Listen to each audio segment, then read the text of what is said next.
আসসালামু আলাইকুম সুপ্রিয় শিক্ষার্থীরা, নবম ও দশম শ্রেণীর পদার্থবিজ্ঞান দ্বিতীয় অধ্যায় গতি রাজশাহী বোর্ড 2021 এর দ্বিতীয় প্রশ্ন এটি। এ প্রশ্নে দেওয়া আছে বি বিন্দুকে লক্ষ্য করে এ থেকে একটি টেনিস বলকে স্থির অবস্থান হতে ছেড়ে দেওয়া হলো। তা দেখে স্থির অবস্থান হতে একজন বালক এই বলটিকে ধরার জন্য অর্থাৎ ভূমিতে পড়ার পূর্বেই বলটিকে ধরার জন্য 6 মিটার পার সেকেন্ড বেগে দৌড় দিল। ওই স্থানের অভিকর্ষ ত্বরণ 9.8 মিটার পার সেকেন্ড স্কয়ার, আর বাতাসের বাধা বিবেচনায় আনা হয়নি, অর্থাৎ বিনা বাধায় বলটি এখান থেকে ছেড়ে দেওয়া হয়েছে। তো বিনা বাধায় বলটিকে এ অবস্থান হতে ছেড়ে দিলে এতে স্থির অবস্থান ছিল, অর্থাৎ এতে বেগ হচ্ছে 0।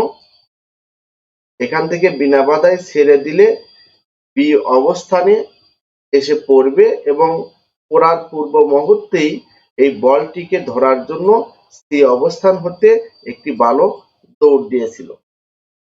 এই স্থানের অভিকর্ষ ত্বরণ 9.8, আর বলটির উপর কোনো বাতাসের বাধা বিবেচনায় আনা হয়নি। যেমন গ নাম্বার, ভূমি স্পর্শ করার পূর্বে টেনিস বলটির বেগ নির্ণয় করো। ভূমি স্পর্শ করার পূর্বে অর্থাৎ ভূমি স্পর্শ করার একটু পূর্ব মুহূর্তে এই টেনিস বলটির বেগ নির্ণয় করতে হবে। তাহলে এ বিন্দুতে বেগ ছিল 0, স্থির অবস্থান হতে যেহেতু ত্বরণ 9.8, আর বিতে শেষ বেগ বের করতে হবে। যেহেতু এখানে সময় দেওয়া নেই, ত্বরণ দেওয়া আছে, তাহলে আমরা এবং অতিক্রান্ত দূরত্ব দেওয়া আছে, এইচ উচ্চতা দেওয়া আছে, তাহলে আমরা এখানে যে সূত্রটি ব্যবহার করতে পারি সেটা হচ্ছে v square equal u square plus 2gh দিয়ে আমরা শেষ বেগ ভি এর মান বের করতে পারবো। তো এখানে বলটির আদি বেগ ইউ 0 মিটার পার সেকেন্ড, ত্বরণ জি 9.8 মিটার পার সেকেন্ড স্কয়ার, উচ্চতা এইচ 60 মিটার, শেষ বেগ ভি নির্ণয় করতে হবে, অর্থাৎ ভূমি স্পর্শ করার পূর্ব মুহূর্তে বলটির বেগ কত হয়েছিল তা নির্ণয় করতে হবে। কারণ আমরা জানি কোনো বস্তুকে যদি ভূপৃষ্ঠ হতে নির্দিষ্ট একটি উচ্চতা থেকে স্থির অবস্থান হতে ছেড়ে দেওয়া হয়, তাহলে তার বেগ প্রতি সেকেন্ডে 9.8 মিটার পার সেকেন্ড করে বৃদ্ধি পেতে থাকে, যাকে আমরা ত্বরণ বলি। এই ত্বরণের মান 9.8 মিটার পার সেকেন্ড স্কয়ার। এখানে উচ্চতা দেওয়া আছে 60 মিটার। তো এই শেষ বেগ আমাদের বের করতে হবে। আমরা জানি v square equal u square plus 2gh। তাহলে ভি ইকুয়াল কি হবে? আমরা রুট দিতে পারি ইউ স্কয়ার প্লাস 2gh এর উপর, মান বসিয়ে দিব।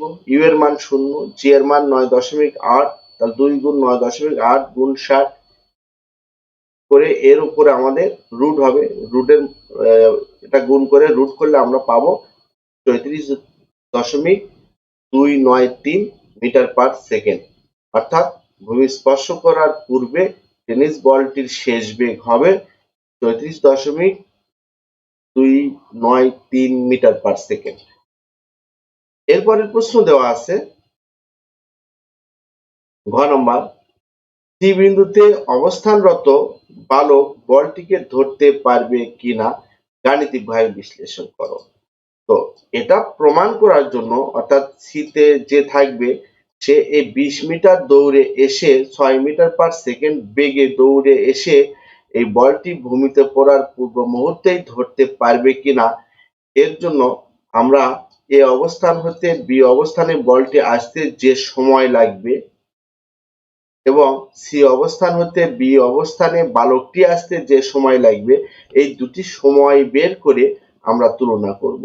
যদি এ থেকে বিতে বলটি আসতে যে নির্দিষ্ট সময় লাগবে সেই সময়ের পূর্বেই যদি সি অবস্থান হতে বালকটি বি অবস্থানে আসতে পারে, তাহলে বলটিকে ধরার সম্ভাবনা আছে। সীমিত অবস্থায় বালক বলটিকে ধরতে পারবে কিনা, এটা বলা অবশ্য ভূমিতে পড়ার পূর্বেই বলটি ধরতে পারবে কিনা। যাই হোক,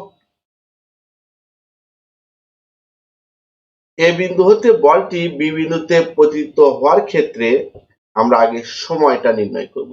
আমরা জানি এখানে সময় নির্ণয় করার জন্য আমরা কোন সূত্রটি ব্যবহার করব।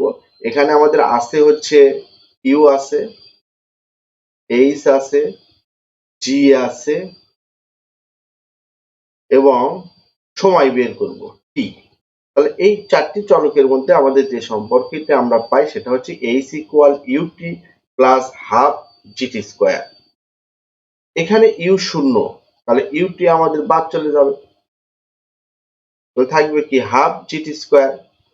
এখানে জি এর মান আমরা কত পেয়েছি, জি এর মান এখানে আদর্শ মান 9.8 এবং ইউ এটা শূন্য, ইউ শূন্য হওয়ার কারণে ইউটি পুরোটাই আমাদের শূন্য হয়ে গেছে। ত্বরণ জি 9.8, উচ্চতা এইচ ইকুয়াল 60 মিটার, সময়টি নির্ণয় করতে হবে। তো টি স্কোয়ার ইকুয়াল আমাদের কি হবে, এই যে এইচ আর এই টু গুণ হবে এবং এই জি গুণ আকারে আছে, এটা ভাগ হবে। আমরা টি স্কোয়ার বের করব, তাহলে এই টু আর এইচ গুণ হবে, টু এবং এইচ গুণ হবে এবং জি দ্বারা এখানে এসে ভাগ হবে। এটাকে আমরা সাজিয়ে লিখেছি T square equal to H by G. তাহলে টি ইকুয়াল কি হবে, root two H by G. এখানে আমরা মান বসিয়ে দিব, এইচ এর মান 60 এবং জি এর মান 9.8। তাহলে এটা গুণ করলে 120, 120 কে 9.8 দ্বারা ভাগ করে বর্গমূল করলে আমরা টি এর মান পাই 3.5 সেকেন্ড। অর্থাৎ বলটি এ অবস্থান হতে বি অবস্থানে আসতে সময় লাগবে 3.5 সেকেন্ড। এখান থেকে এখানে বলটি আসতে সময় লাগবে 3.5 সেকেন্ড। এখন আমরা পরবর্তীতে বালকটি ওই একই সময়ে দৌড় দিয়ে বি বিন্দুতে আসতে কত সময় লাগবে এটা বের করেও প্রমাণ করতে পারি।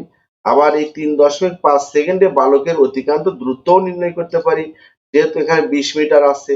যদি আমরা অতিক্রান্ত দূরত্ব নির্ণয় করি, তাহলে 3.5 সেকেন্ডে সে 20 মিটার দৌড়ে আসতে পারবে না তার চেয়ে কম পারবে।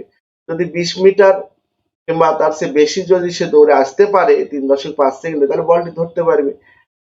এভাবেও প্রমাণ করতে পারি, আবার সময় বের করেও করতে পারি। তো আমার মনে হয় সময় বের করে করাই বেশি সহজ হবে। যে 20 মিটার দূরত্ব 6 মিটার পার সেকেন্ড বেগে, সমবেগ যেহেতু এটা, সমবেগে দৌড়ে এসে আসতে কত সময় লাগবে এই সময়টা বের করে প্রমাণ করাই বেশি সহজ মনে হয়। তো আমরা দেখি বালকটি সি বিন্দুতে পৌঁছানোর ক্ষেত্রে সি বিন্দু থেকে বি বিন্দুতে পৌঁছানোর ক্ষেত্রে আমরা সমবেগের ক্ষেত্রে অতিক্রান্ত দূরত্বের সূত্র আমরা জানি এস ইকুয়াল ভিটি। তো এখানে টি প্রাইম ধরেছি, যেহেতু আমরা পূর্বের সময়কে টি ধরেছি এই কারণে বালকের সময়কে টি প্রাইম অন্য একটি চলক ধরেছি। এখন এখানে আমাদের অতিক্রান্ত দূরত্ব অর্থাৎ সি হতে বি বিন্দুর দূরত্ব আমাদের দেওয়া আছে 20 মিটার এবং বেগ, বালকটির বেগ সমবেগ 6 মিটার পার সেকেন্ড এবং অতিক্রান্ত দূরত্ব 20 মিটার, সময়টি নির্ণয় করতে হবে। তো T prime equal S by V, এই যে ভি দ্বারা এস কে ভাগ হবে কারণ ভিটি এর সাথে গুণ আকারে আছে, এখানে এসে ভাগ হবে। তো এস হচ্ছে 20 মিটার এবং বেগ হচ্ছে 6, 20 কে 6 দ্বারা ভাগ করলে 3.33 সেকেন্ড। অর্থাৎ আমাদের বলটি ভূমিতে পড়তে আমাদের সময় আমরা পেলাম 3.5 সেকেন্ড, আর বালকটি তার চেয়ে কম সময়ে বি বিন্দুতে পৌঁছে যাবে। তার মানে বালকটি বলটিকে ধরার সম্ভাবনা আছে বা ধরতে পারবে।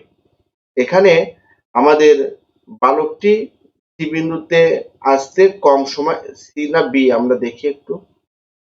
বালকটি এই বি বিন্দুতে আসতে আমাদের সময় লাগতেছে 3.33, আর বলটি ভূমিতে পড়তে সময় লাগবে 3.5।